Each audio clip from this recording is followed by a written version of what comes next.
Shalom teman-teman Toraja for Christ Media.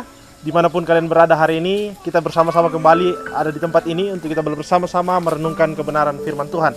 Hari ini saya mengambil satu kebenaran firman Tuhan dalam Mazmur 127 ayat yang keempat. Saya akan bacakan buat kita Mazmur 127 ayat yang keempat, dikatakan begini: seperti anak panah di tangan pahlawan, demikianlah anak-anak pada masa muda. Saudara-saudara yang dikasih Tuhan, hari ini saya memberi judul kebenaran firman Tuhan, yaitu di tangan siapa kita akan menentukan nilai kita. Sekali lagi, di tangan siapa kita akan menentukan nilai kita. Kalau kita melihat dari ayat ini berkata bahwa seperti anak panah di tangan pahlawan. Kenapa sih anak panah itu sangat berharga ketika ada di tangan pahlawan? Anak panah bisa tidak berharga ketika ada di orang yang tidak pandai memanah. Tetapi ketika anak panah itu ada di tangan pahlawan, maka pasti arahnya akan tepat, sasarannya pasti tepat, dan targetnya pasti tepat. Nah, demikian juga firman Tuhan katakan, demikianlah anak-anak pada masa muda. Nah, saya mau beritahu kepada kita bahwa di tangan siapa kehidupan kita akan menentukan siapa diri kita. Saya beri contoh sederhana. Sebuah baju baju bola di tangan Cristiano Ronaldo bisa berharga 1 miliar lebih. Tetapi baju yang sama, dengan model yang sama, dengan bahan yang sama, di tangan saya bisa hanya seharga baju bekas saja. Nah, teman-teman yang dikasih Tuhan, saudara-saudara yang dikasih Tuhan, demikian juga ketika hidup kita ada di tangan Tuhan, maka nilai kita akan memiliki nilai atau makna yang besar. Nah, yang menjadi masalah adalah banyak anak-anak muda hari-hari ini salah menilai dirinya. Banyak anak-anak muda hari ini tidak sadar dan tidak mau membawa dirinya kepada tangan yang tepat.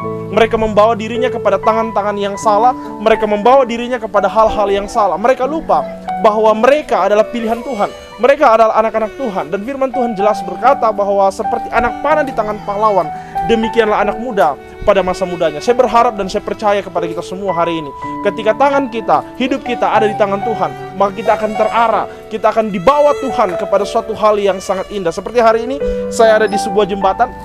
Jembatan ini terlihat sederhana, tetapi jembatan ini bisa membawa beban. Bagi orang-orang yang takut, bagi orang-orang yang mungkin khawatir, mereka akan mungkin takut melewati jalan ini. Tapi kalau kita tahu dan kita sadar bahwa jembatan ini sudah didesain demikian rupa, dicetak atau dibuat oleh orang yang sudah profesional, maka kita tidak akan takut melewatinya, kita tidak akan takut menjalaninya. Demikian juga dengan hidup kita. Kalau nilai hidupmu ada di tangan Tuhan, maka saya akan percaya engkau akan diarahkan, dibawa Tuhan kepada sesuatu yang indah. Dan saya mau katakan kepada kita hari ini, jika kita di tangan yang benar, kita akan mengarah kepada kehidupan yang lebih baik. Jika kita di tangan yang aman, maka hidup kita akan dibawa Tuhan kepada kehidupan yang lebih baik. Dan saya mau katakan kepada kita hari ini, jika kita di tangan yang tepat, maka semakin mahal nilai kehidupan kita. Dan saya yakin orang yang sadar nilainya mahal, orang yang sadar hidupnya mahal, dia tidak akan membawa hidupnya kepada hal-hal yang sia-sia. Dia tidak akan membawa hidupnya kepada hal-hal yang tidak baik. Dan saya yakin hari ini, di masa mudamu, kalau engkau sadar seperti seperti anak panah di tangan pahlawan, demikian hidupmu di masa mudamu, maka engkau akan menggunakan hari-harimu di masa muda dengan baik. Dan saya yakin dan percaya engkau akan melihat masa depan yang cerah bagi orang-orang yang sadar akan apa yang dia yakini bahwa hidupnya ada di tangan. Semoga hari ini kita terberkati oleh renungan ini, dan saya yakin dan percaya hidup kita akan semakin maju, semakin benar ketika kita ada di tangan yang tepat. Tuhan memberkati kita semua. Shalom.